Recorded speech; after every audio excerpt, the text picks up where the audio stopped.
The Brazilian Cat by Arthur Conan Doyle.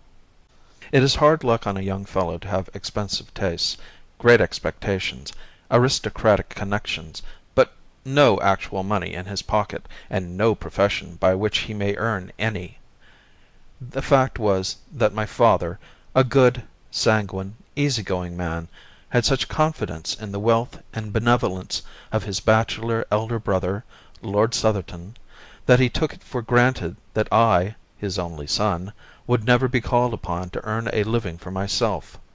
He imagined that if there were not a vacancy for me on the great Southerton estates, at least there would be found some post in that diplomatic service which still remains the special preserve of our privileged classes. He died too early to realize how false his calculations had been. Neither my uncle nor the state took the slightest notice of me, or showed any interest in my career. An occasional brace of pheasants or basket of hares was all that ever reached me to remind me that I was heir to the Otwell house and one of the richest estates in the country. In the meantime I found myself a bachelor and man about town, living in a suite of apartments in Grosvenor Mansions, with no occupation save that of pigeon shooting and polo playing at Hurlingham. Month by month I realized that it was more and more difficult to get the brokers to renew my bills, or to cash any further post obits upon an unentailed property. Ruin lay right across my path, and every day I saw it clearer, nearer, and more absolutely unavoidable. What made me feel my own poverty the more was that, apart from the great wealth of Lord Southerton, all my other relations were fairly well to do. The nearest of these was Everard King, my father's nephew and my own first cousin, who had spent an adventurous life in Brazil and had now returned to the country to settle down on his fortune. We never knew how he made his money, for he bought the estate of Greylands, near Clipton on the Marsh, in Suffolk. For the first year of his residence in England he took no more notice of me than my miserly uncle, but at last one summer morning, to my very great relief and joy, I received a letter asking me to come down that very day and spend a short visit at Greylands Court. I was expecting a rather long visit to Bankruptcy Court at the time, and this interruption seemed almost providential. If I only could get on terms with this unknown relative of mine, I might pull through yet. For the family credit, he could not let me go entirely to the wall. I ordered my valet to pack my valise, and I set off the same evening for Clipton on the Marsh. After changing at Ipswich, a little local train deposited me at a small deserted station lying amidst a rolling grassy country, with a sluggish and winding river curving in and out amidst the valleys between high silted banks, which showed that we were within reach of the tide. No carriage was waiting me. I found afterwards that my telegram had been delayed, so I hired a dog cart at the local inn. The driver, an excellent fellow, was full of my relative's praises, and I learned from him that Mr. Everard King was already a name to conjure with in that part of the county. He had entertained the school children, he had thrown his grounds open to visitors, he had subscribed to charities. In short, his benevolence had been so universal that my driver could only account for it on the supposition that he had parliamentary ambitions. My attention was drawn away from my driver's panegyric by the appearance of a very beautiful bird which settled on a telegraph post beside the road. At first I thought that it was a jay, but it was larger, with a brighter plumage. The driver accounted for its presence at once by saying that it belonged to the very man whom we were about to visit. It seems that the acclimatization of foreign creatures was one of his hobbies, and that he had brought with him from Brazil a number of birds and beasts which he was endeavouring to rear in England. When once we had passed the gates of Greylands Park, we had ample evidence of this taste of his. Some small spotted deer, a curious wild pig known, I believe, as a peccary, a gorgeously feathered oriole, some sort of armadillo, and a singular lumbering, end-toed beast like a very fat badger, were among the creatures which I observed as we drove along the winding avenue. Mr. Everard King, my unknown cousin, was standing in person upon the steps of his house, for he had seen us in the distance, and guessed that it was I. His appearance was very homely and benevolent, short and stout, 45 years old, perhaps, with a round, good-humoured face, burned brown with the tropical sun and shot with 1,000 wrinkles. He wore white linen clothes in true planter style, with a cigar between his lips and a large Panama hat upon the back of his head. It was such a figure as one associates with a verandahed bungalow, and it looked curiously out of place, of this broad stone English mansion, with its solid wings and its Palladio pillars before the doorway. "My dear," he cried, glancing over his shoulder, "my dear, here is our guest. Welcome, welcome to Greylands.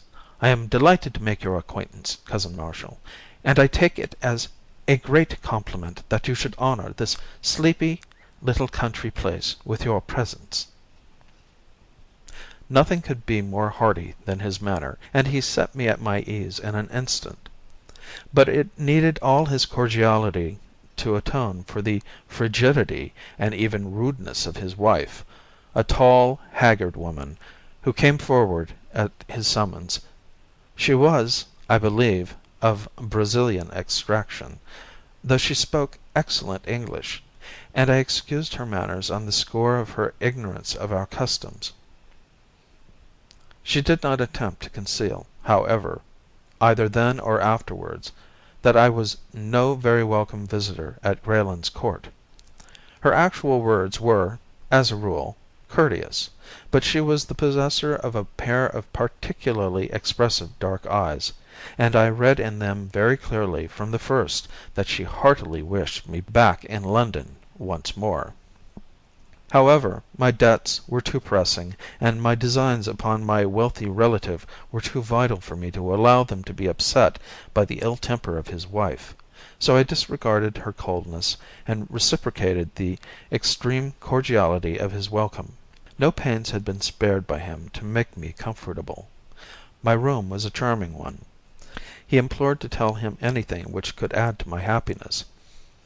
It was on the tip of my tongue to inform him that a blank cheque would materially help towards that end, but I felt that it might be premature in the present state of our acquaintance. The dinner was excellent, and as we sat together afterwards over his Havanas and coffee, which later he told me was specially prepared upon his own plantation, it seemed to me that all my driver's eulogies were justified, and that I had never met a more large-hearted and hospitable man.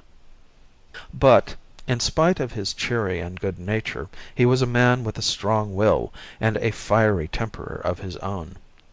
Of this I had an example upon the following morning.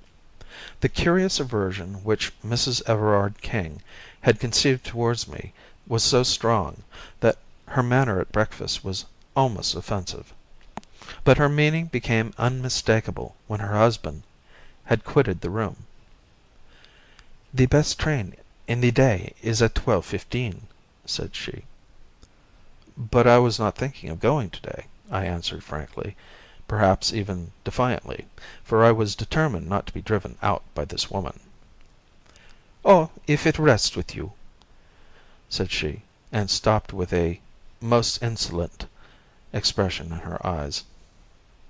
"I am sure," I answered, "that Mr. Everard King would tell me if I were outstaying my welcome." "What's this? What's this?" said a voice, and there he was in the room. He had overheard my last words, and a glance at our faces had told him the rest. In an instant his chubby, cheery face set into an expression of absolute ferocity. "Might I trouble you to walk outside, Marshall?" said he. I may mention that my own name is Marshall King." He closed the door behind me, and then for an instant I heard him talking in a low voice of concentrated passion to his wife. This gross breach of hospitality had evidently hit upon his tenderest point.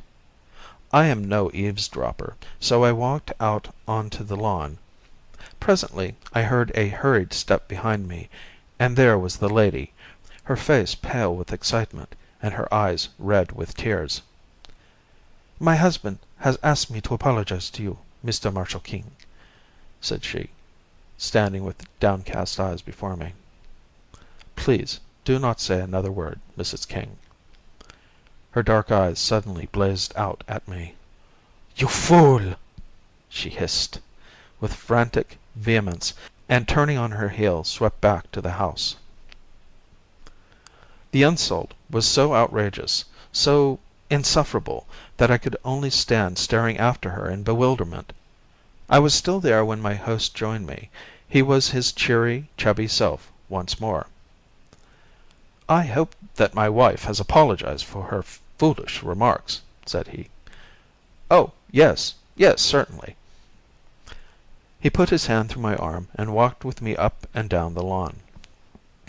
"You must not take it seriously," said he. "It would grieve me inexpressibly if you curtailed your visit by 1 hour. The fact is, there is no reason why there should be any concealment between relatives, that my poor, dear wife is incredibly jealous. She hates that anyone, male or female, should for an instant come between us. Her ideal is a desert island and an eternal tete-a-tete. That gives you the clue to her actions, which are, I confess, upon this particular point, not very far removed from mania. Tell me that you will think no more of it." "No, no, certainly not." "Then light this cigar, and come round with me and see my little menagerie." The whole afternoon was occupied by this inspection, which included all the birds, beasts, and even reptiles which he had imported. Some were free, some in cages, a few actually in the house. He spoke with enthusiasm of his successes and his failures, his births and his deaths, and he would cry out in his delight, like a schoolboy, when, as we walked, some gaudy bird would flutter up from the grass, or some curious beast slink into the cover. Finally, he led me down a corridor which extended from one wing of the house. At the end of this there was a heavy door with a sliding shutter in it, and beside it there projected from the wall an iron handle attached to a wheel and a drum. A line of stout bars extended across the passage. "I am about to show you the jewel of my collection," he said. "There is only one other specimen in Europe, now that the Rotterdam cub is dead. It is a Brazilian cat." "But how does that differ from any other cat?" "You will soon see that," said he, laughing. "Will you kindly draw that shutter and look through?" I did so, and found that I was gazing into a large empty room with stone flags and small barred windows upon the farther wall. In the center of this room, lying in the middle of a golden patch of sunlight, there was stretched a huge creature, as large as a tiger, but as black and sleek as ebony. It was simply a very enormous and very well kept black cat, and it cuddled up and basked in that yellow pool of light exactly as a cat would do. It was so graceful, so sinewy, and so gently and smoothly diabolical that I could not take my eyes from the opening. "Isn't he splendid?" said my host, enthusiastically. "Glorious! I never saw such a noble creature." "Some people call it a black puma, but really it is not a puma at all. That fellow is nearly 11 feet from tail to tip. 4 years ago he was a little ball of black fluff, with 2 yellow eyes staring out of it. He was sold me as a newborn cub, up in the wild country at the headwaters of the Rio Negro. They speared his mother to death after she had killed a dozen of them." "They are ferocious, then." "The most absolutely treacherous and bloodthirsty creatures upon earth. You talk about a Brazilian cat to an up-country Indian, and see him get the jumps. They prefer humans to game. This fellow has never tasted living blood yet, but when he does, he will be a terror. At present he won't stand anyone but me in his den. Even Baldwin, the groom, dare not go near him. As to me, I am his mother and his father in one." As he spoke, he suddenly, to my astonishment, opened the door and slipped in, closing it instantly behind him. At the sound of his voice the huge, lithe creature rose, yawned, and rubbed its round black head affectionately against his side, while he patted and fondled it. "Now, Tommy, into your cage," said he. The monstrous cat walked over to one side of the room and coiled itself up under a grating. Everard King came out, and taking the iron handle which I have mentioned, he began to turn it. As he did so, the line of bars in the corridor began to pass through a slot in the wall and closed up the front of this grating, so as to make an effective cage. When it was in position, he opened the door once more and invited me into the room, which was heavy with the pungent, musty smell peculiar to the great carnivora. "That's how we work it," said he. "We give him the run of the room for exercise, and then at night we put him in his cage. You can let him out by turning the handle from the passage, or you can, as you have seen, coop him up the same way. No, no, you should not do that." I had put my hand between the bars to pat the glossy, heaving flank. He pulled it back, with a serious face. "I assure you that he is not safe. Don't imagine that because I can take liberties with him, any one else can. He is very exclusive in his friends. Aren't you, Tommy? Ah, he hears his lunch coming to him. Don't you, boy?"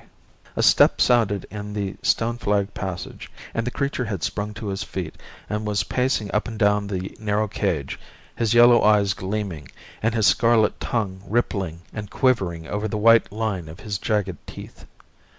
A groom entered with a coarse joint upon a tray, and thrust it through the bars to him. He pounced lightly upon it, carried it off to the corner, and there, holding it between his paws, tore and wrenched at it, raising his bloody muzzle every now and then to look at us. It was a malignant and yet fascinating sight. "You can't wonder that I am fond of him, can you?" said my host as we left the room. "Especially when you consider that I have had the rearing of him. It was no joke bringing him over from the centre of South America, but here he is safe and sound. And, as I have said, far the most perfect specimen in Europe. The people at the Zoo are dying to have him, but I really can't part with him. Now I think that I have inflicted my hobby upon you long enough, so we cannot do better than follow Tommy's example and go to our lunch." My South American relative was so engrossed by his grounds and their curious occupants that I hardly gave him credit at first for having any interests outside them. That he had some, and pressing ones, was soon borne in upon me by the number of telegrams which he received. They arrived at all hours, and were always opened by him with the utmost eagerness and anxiety upon his face. Sometimes I imagined that it must be the turf, and sometimes the Stock Exchange, but certainly he had some very urgent business going forwards which was not transacted upon the downs of Suffolk. During the 6 days of my visit he had never fewer than 3 or 4 telegrams a day, and sometimes as many as 7 or 8. I had occupied these 6 days so well that by the end of them I had succeeded in getting upon the most cordial terms with my cousin. Every night we sat up late in the billiard room, he telling me the most extraordinary stories of his adventures in America. stories so desperate and reckless that I could hardly associate them with the brown little chubby man before me. In return, I ventured upon some of my own reminiscences of London life, which interested him so much that he vowed he would come up to Grosvenor Mansions and stay with me. He was anxious to see the faster side of city life, and certainly, though I say it, he could not have chosen a more competent guide.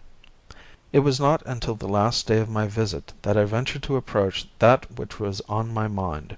I told him frankly about my pecuniary difficulties and my impending ruin, and I asked his advice, though I hoped for something more solid. He listened attentively, puffing hard at his cigar. "But surely," said he, "you are the heir to our relative, Lord Southerton." "I have every reason to believe so, but he would never make me any allowance." "No, no, I've heard of his miserly ways. My poor Marshall, your position has been a very hard one. By the way, have you heard any news of Lord Southerton's health lately?" "He has always been in a critical condition ever since my childhood." "Exactly. A creaking hinge, if ever there was one. Your inheritance may be a long way off. Dear me, how awkwardly situated you are." "I had some hope, sir, that you, knowing all the facts, might be inclined to advance—" "Don't say another word, my dear boy," he cried with the utmost cordiality. "We shall talk it over to-night, and I give you my word that whatever is in my power shall be done." I was not sorry that my visit was drawing to a close, for it is unpleasant to feel that there is one person in the house who eagerly desires your departure.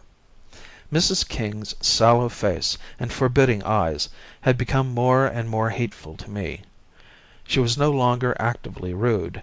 Her fear of her husband prevented her. But she pushed her insane jealousy to the extent of ignoring me, never addressing me, and in every way making my stay at Greylands as uncomfortable as she could.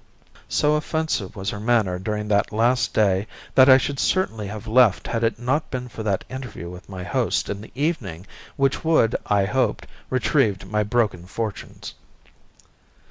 It was very late when it occurred, for my relative, who had been receiving even more telegrams than usual during the day, went off to his study after dinner, and only emerged when the household had retired to bed. I heard him go round locking the doors, as custom was of a night, and finally he joined me in the billiard room. His stout figure was wrapped in a dressing gown, and he wore a pair of red Turkish slippers without any heels. Settling down into an armchair, he brewed himself a glass of grog, in which I could not help noticing that the whisky considerably predominated over the water. "My word," said he, "what a night!" It was, indeed. The wind was howling and screaming round the house, and the lattice windows rattled and shook as if they were coming in. The glow of the yellow lamps and the flavour of our cigars seemed the brighter and more fragrant for the contrast. "Now, my boy," said my host, "we have the house and the night to ourselves. Let me have an idea of how your affairs stand, and I will see what can be done to set them in order. I wish to hear every detail." Thus encouraged, I entered into a long exposition, in which all my tradesmen and creditors, from my landlord to my valet, figured in turn. I had notes in my pocket book, and I marshalled my facts, and gave, I flatter myself, a very businesslike statement of my own unbusinesslike ways and lamentable position. I was depressed, however, to notice that my companion's eyes were vacant and his attention elsewhere. When he did occasionally throw out a remark, it was so entirely perfunctory and pointless that I was sure he had not in the least followed my remarks. Every now and then he roused himself and put on some show of interest, asking me to repeat or to explain more fully, but it was always to sink once more into the same brown study. At last he arose and threw the end of his cigar into the grate. "I'll tell you what, my boy," said he, "I never had a head for figures. So you will excuse me. You must jot it all down upon paper, and let me have a note of the amount. I'll understand it when I see it in black and white." The proposal was encouraging. I promised to do so. And now it's time we were in bed. By Jove, there's 1 o'clock striking in the hall. The tingling of the chiming clock broke through the deep roar of the gale. The wind was sweeping past with the rush of a great river. "I must see my cat before I go to bed," said my host. "A high wind excites him. Will you come?" "Certainly," said I. "Then tread softly, and don't speak, for everyone is asleep." We passed quietly down the lamp-lit Persian-rugged hall, and through the door at the farther end. All was dark in the stone corridor, but a stable lantern hung on a hook, and my host took it down and lit it. There was no grating visible in the passage, so I knew that the beast was in its cage. "Come in," said my relative, and opened the door. A deep growling as we entered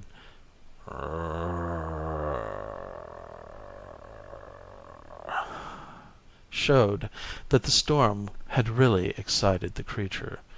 In the flickering light of the lantern we saw it, a huge black mass, coiled in the corner of its den, and throwing a squat, uncouth shadow upon the whitewashed wall. Its tail switched angrily among the straw. "Poor Tommy is not in the best of tempers," said Everard King, holding up the lantern and looking in at him. "What a black devil he looks, doesn't he? I must give him a little supper to put him in a better humour. Would you mind holding the lantern for a moment?" I took it from his hand, and he stepped to the door. "His larder is just outside here," said he. "You will excuse me for an instant, won't you?" He passed out, and the door shut with a sharp, metallic click behind him. That hard, crisp sound made my heart stand still. A sudden wave of terror passed over me. A vague perception of some monstrous treachery turned me cold. I sprang to the door, but there was no handle upon the inner side. "Here!" I cried. "Let me out!" "All right, don't make a row," said my host from the passage. "You've got the light all right." "Yes, but I don't care about being locked in alone like this." "Don't you? Ha ha ha! You won't be alone long." "Let me out, sir," I repeated angrily. "I tell you I don't allow practical jokes of this sort." "Practical is the word," said he, with another hateful chuckle. And then suddenly I heard, amidst the roar of the storm, the creak and whine of the winch handle turning, and the rattle of the grating as it passed through the slot. Great God, he was letting loose the Brazilian cat! In the light of the lantern I saw the bars sliding slowly before me. Already there was an opening a foot wide in the farther end. With a scream I seized the last bar with my hands, and pulled with the strength of a madman. I was a madman, with rage and horror. For a minute or more I held the thing motionless. I knew that he was straining with all his force upon the handle, and that the leverage was sure to overcome me. I gave, inch by inch, my feet sliding along the stones, and all the time I begged and prayed this inhuman monster to save me from this horrible death. I conjured him by his kinship. I reminded him that I was his guest. I begged to know what harm I had ever done him. His only answers were the tugs and jerks upon the handle, each of which, in spite of all my struggles, pulled another bar through the opening. Clinging and clutching, I was dragged across the whole front of the cage, until at last, with aching wrists and lacerated fingers, I gave up the hopeless struggle. The grating clanged back as I released it, and an instant later I heard the shuffle of the Turkish slippers in the passage and the slam of the distant door. Then everything was silent. The creature had never moved during this time. He lay still in the corner, and his tail had ceased twitching. This apparition of a man adhering to his bars, and dragged screaming across him, had apparently filled him with amazement. I saw his great eyes staring steadily at me. I had dropped the lantern when I seized the bars, but it still burned upon the floor, and I made a movement to grasp it, with some idea that its light might protect me. But the instant I moved,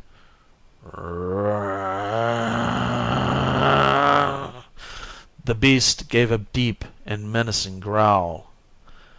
I stopped and stood still, quivering with fear in every limb. The cat, if one may call so fearful a creature by so homely a name, was not more than 10 feet from me. The eyes glimmered like two disks of phosphorus in the darkness. They appalled and yet fascinated me. I could not take my own eyes from them. Nature plays strange tricks with us at such moments of intensity, and those glimmering lights waxed and waned with a steady rise and fall. Sometimes they seemed to be tiny points of extreme brilliancy, little electric sparks in the black obscurity. Then they would widen and widen until all that corner of the room was filled with their shifting and sinister light. And then suddenly they went out altogether. The beast had closed its eyes. I do not know whether there may be any truth in the old idea of the dominance of the human gaze, or whether the huge cat was simply drowsy, but the fact remains that, far from showing any symptom of attacking me, it simply rested its sleek black head upon its huge forepaws and seemed to sleep. I stood, fearing to move lest I should rouse it into malignant life once more, but at least I was able to think clearly now that the baleful eyes were off me. Here I was shut up for the night with the ferocious beast. My own instincts, to say nothing of the words of the plausible villain who laid this trap for me, warned me that the animal was as savage as its master. How could I stave it off until morning? The door was hopeless, and so were the narrow, barred windows. There was no shelter anywhere in the bare, stone-flagged room. To cry for assistance was absurd. I knew that this den was an outhouse, and that the corridor which connected it with the house was at least 100 feet long. Besides, with the gale thundering outside, my cries were not likely to be heard. I had only my own courage and my own wits to trust to. And then, with a fresh wave of horror, my eyes fell upon the lantern. The candle had burned low, and was already beginning to gutter. In 10 minutes it would be out. I had only 10 minutes then in which to do something, for I felt that if I were once left in the dark with that fearful beast I should be incapable of action. The very thought of it paralyzed me. I cast my despairing eyes round this chamber of death, and they rested upon one spot which seemed to promise, I will not say safety, but less immediate and imminent danger than the open floor. I have said that the cage had a top as well as a front, and this top was left standing when the front was wound through the slot in the wall.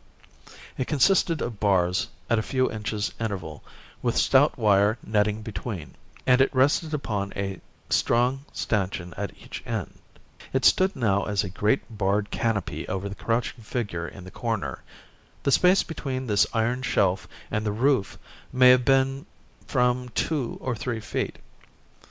If I could only get up there, squeezed in between bars and ceiling, I should have only one vulnerable side. I should be safe from below, from behind, and from each side. Only on the open face of it could I be attacked. There, it is true, I had no protection whatever, but at least I should be out of the brute's path when he began to pace about his den. He would have to come out of his way to reach me. It was now or never, for if once the light were out it would be impossible. With a gulp in my throat I sprang up, seized the iron edge of the top, and swung myself panting onto it. I writhed in, face downwards, and found myself looking straight into the terrible eyes and yawning jaws of the cat. Its fetid breath came up into my face like the steam from some foul pot. It appeared, however, to be rather curious than angry. With a sleek ripple of its long, black back, it rose, stretched itself, and then rearing itself on its hind legs, with one forepaw against the wall, it raised the other and drew its claws across the wire meshes beneath me. One sharp white hook tore through my trousers, for I may mention that I was still in evening dress, and dug a furrow in my knee. It was not meant as an attack, but rather as an experiment, for upon my giving a sharp cry of pain he dropped down again, and springing lightly into the room he began walking swiftly around it, looking up every now and again in my direction. For my part, I was shuffled backwards until I lay with my back against the wall, screwing myself into the smallest space possible. The farther I got, the more difficult it was for him to attack me. He seemed more excited now that he had begun to move about, and he ran swiftly and noiselessly round and round the den, passing continually underneath the iron couch upon which I lay. It was wonderful to see so great a bulk passing like a shadow, with hardly the softest thudding of velvety pads. The candle was burning low, so low that I could hardly see the creature, and then, with the last flare and splutter, it went out altogether. I was alone with the cat in the dark. It helps one to face a danger when one knows that one has done all that possibly can be done. There is nothing for it then but to quietly await the result. In this case there was no chance of safety anywhere except the precise spot where I was. I stretched myself out, therefore, and lay silently, almost breathlessly, hoping that the beast might forget my presence if I did nothing to remind him. I reckoned that it must already be 2 o'clock. At 4 it would be full dawn. I had not more than 2 hours to wait for daylight. Outside the storm was still raging, and the rain lashed continually against the little windows. Inside, the poisonous and fetid air was overpowering. I could neither hear nor see the cat. I tried to think about other things, but only one had power enough to draw my mind from my terrible position. That was the contemplation of my cousin's villainy, his unparalleled hypocrisy, his malignant hatred of me. Beneath that cheerful face there lurked the spirit of a medieval assassin. And as I thought of it, I saw more clearly how cunningly the thing had been arranged. He had apparently gone to bed with the others. No doubt he had his witness to prove it. Then, unknown to them, he had slipped down, had lured me into his den, and abandoned me. His story would be so simple. He had left me to finish my cigar in the billiard room. I had gone down on my own account to have a last look at the cat. I had entered the room without observing that the cage was opened, and I had been caught. How could such a crime be brought home to him? Suspicion, perhaps, but proof, never. How slowly those dreadful 2 hours went by. Once I heard a low, rasping sound, which I took to be the creature licking its own fur. Several times those greenish eyes gleamed at me through the darkness, but never in a fixed stare, and my hopes grew stronger that my presence had been forgotten or ignored. At last the least faint glimmer of light came through the windows. I first dimly saw them as 2 gray squares upon the black wall, then gray turned to white, and I could see my terrible companion once more, and he, alas, could see me. It was evident to me at once that he was in a much more dangerous and aggressive mood than when I had seen him last. The cold of the morning had irritated him, and he was hungry as well. With a continual growl,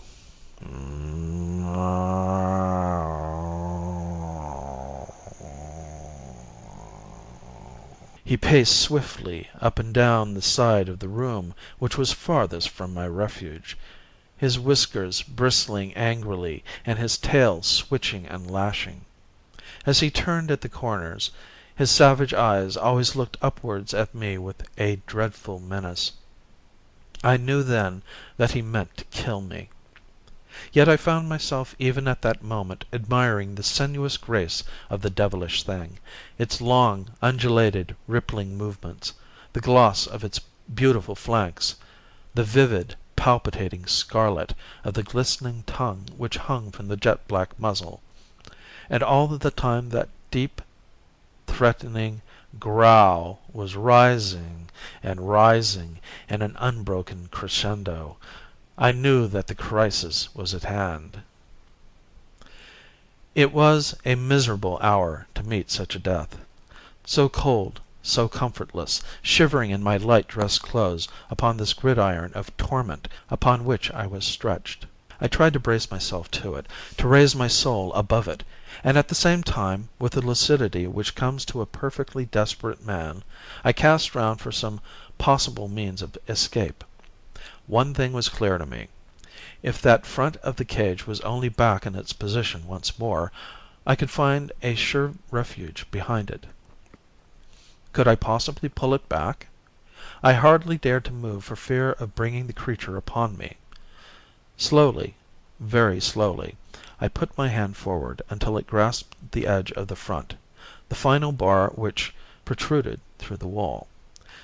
To my surprise it came quite easily to my jerk. Of course the difficulty of drawing it out arose from the fact that I was clinging to it. I pulled again, and 3 inches of it came through.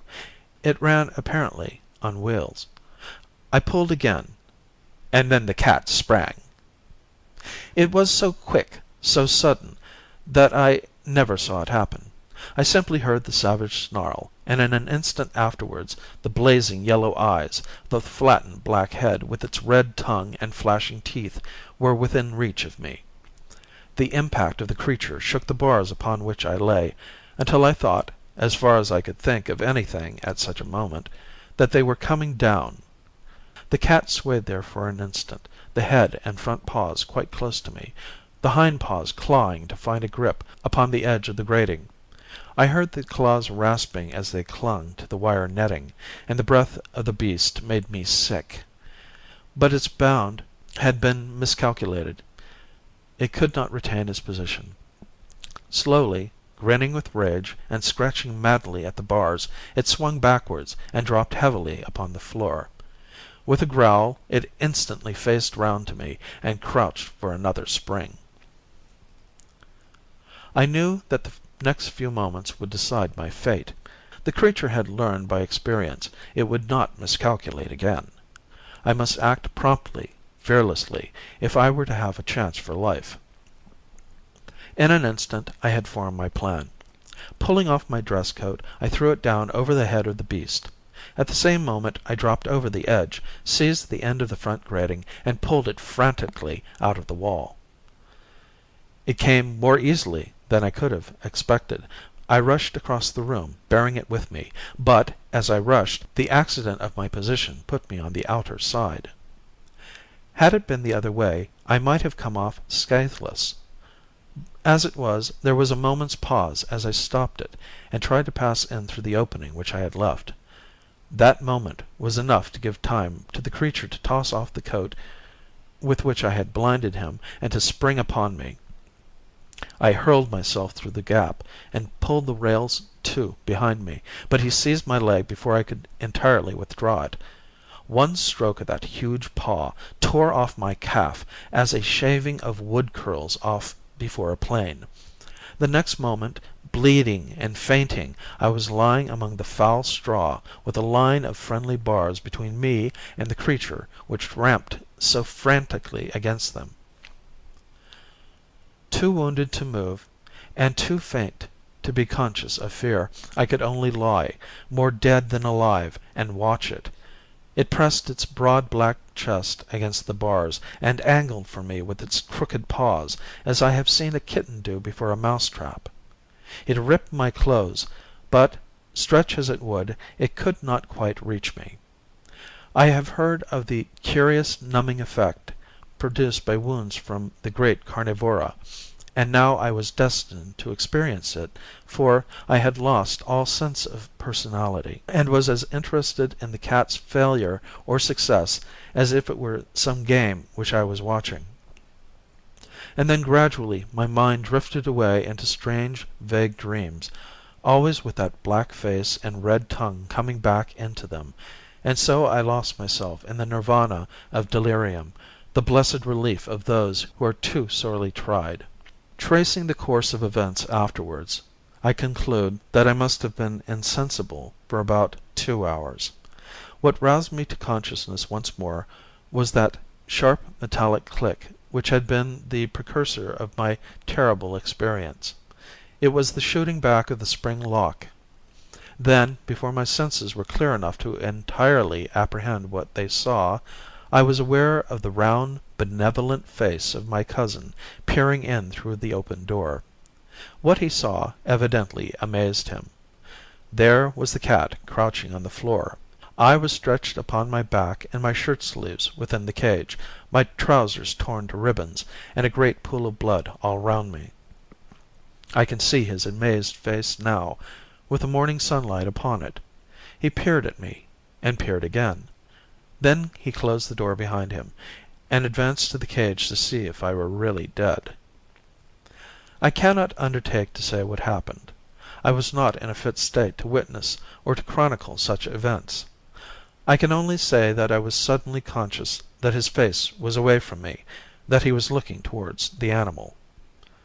"Good old Tommy!" he cried. "Good old Tommy!" Then he came near the bars, with his back still towards me. "Down, you stupid beast!" he roared. "Down, sir! Don't you know your master?" Suddenly, even in my bemuddled brain, a remembrance came of those words of his when he had said that the taste of blood would turn the cat into a fiend. My blood had done it, but he was to pay the price. "Get away!" he screamed. "Get away, you devil! Baldwin! Baldwin! Oh, my God!" And then I heard him fall, and rise, and fall again, with a sound like the ripping of sacking. His screams grew fainter until they were lost in the worrying snarl. And then, after I thought that he was dead, I saw, as in a nightmare, a blinded, tattered, blood-soaked figure running wildly round the room, and that was the last glimpse which I had of him before I fainted once again. I was many months in my recovery. In fact, I cannot say that I have ever recovered, for to the end of my days I shall carry a stick as a sign of my night with the Brazilian cat. Baldwin, the groom, and the other servants could not tell what had occurred when, drawn by the death cries of their master, they found me behind the bars, and his remains, or what they afterwards discovered to be his remains, in the clutch of the creature which he had reared. They stalled him off with hot irons, and afterwards shot him through the loophole of the door, before they could finally extricate me. I was carried to my bedroom, and there, under the roof of my would-be murderer, I remained between life and death for several weeks. They had sent for a surgeon from Clipton and a nurse from London, and in a month I was able to be carried to the station, and so conveyed back once more to Grosvenor Mansions. I have one remembrance of that illness, which might have been part of the ever-changing panorama conjured up by a delirious brain, were it not so definitely fixed in my memory. One night, when the nurse was absent, the door of my chamber opened, and a tall woman in blackest mourning slipped into the room. She came across to me, and as she bent her sallow face, I saw by the faint gleam of the night light that it was the Brazilian woman whom my cousin had married. She stared intently into my face, and her expression was more kindly than I had ever seen it. "Are you conscious?" she asked. I feebly nodded, for I was still very weak. Well then, I only wish to say to you that you have yourself to blame. Did I not do all I could for you? From the beginning I tried to drive you from the house. By every means short of betraying my husband, I tried to save you from him. I knew that he had a reason for bringing you here. I knew that he would never let you get away from him. No one knew him as I knew him, who had suffered from him so long. I did not dare to tell you all this. He would have killed me. But I did my best for you. As things have turned out, you have been the best friend that I have ever had. You have set me free, and I fancied that nothing but death would do that. I am sorry if you are hurt, but I cannot reproach myself. I told you that you were a fool, and a fool you have been." She crept out of the room, the bitter, singular woman, and I was never destined to see her again. With what remained from her husband's property she went back to her native land, and I have heard that she afterwards took the veil at Pernambuco. It was not until I had been back in London for some time that the doctors pronounced me to be well enough to do business. It was not a very welcome permission to me, for I feared that it would be the signal for an inrush of creditors, but it was Summers, my lawyer, who first took advantage of it. "I am very glad to see that your lordship is doing much better," he said. "I have been waiting a long time to offer my congratulations." "What do you mean, Summers? This is no time for joking." "I mean what I say," he answered. "You have been Lord Southerton for the last 2 weeks, but we feared that it would retard your recovery if you were to learn it." "Lord Southerton? One of the richest peers in England?" I could not believe my ears, and then suddenly I thought of the time which had elapsed, and how it coincided with my injuries. "Then Lord Southerton must have died about the same time that I was hurt." "His death occurred upon that very day." Summers looked hard at me as I spoke, and I am convinced, for he was a very shrewd fellow, that he had guessed the true state of the case. He paused for a moment as if awaiting a confidence from me, but I could not see what was to be gained by exposing such a family scandal. "Yes, a very curious coincidence," he continued, with the same knowing look. "Of course, you are aware that your cousin Everard King was the next heir to the estates. Now, if it had been you instead of him who had been torn to pieces by this tiger, or whatever it was, then of course he would have been Lord Southerton at the present moment." "No doubt," said I. "And he took such an interest in it," said Summers. "I happen to know that the late Lord Southerton's valet was in his pay, and that he used to have telegrams from him every few hours to tell him how he was getting on. That would be about the time when you were down there. Was it not strange that he should wish to be so well informed, since he knew that he was not the direct heir?" "Very strange," said I. "And now, Summers, if you will bring me my bills and a new cheque book, we will begin to get things into order." End of The Brazilian Cat by Arthur Conan Doyle.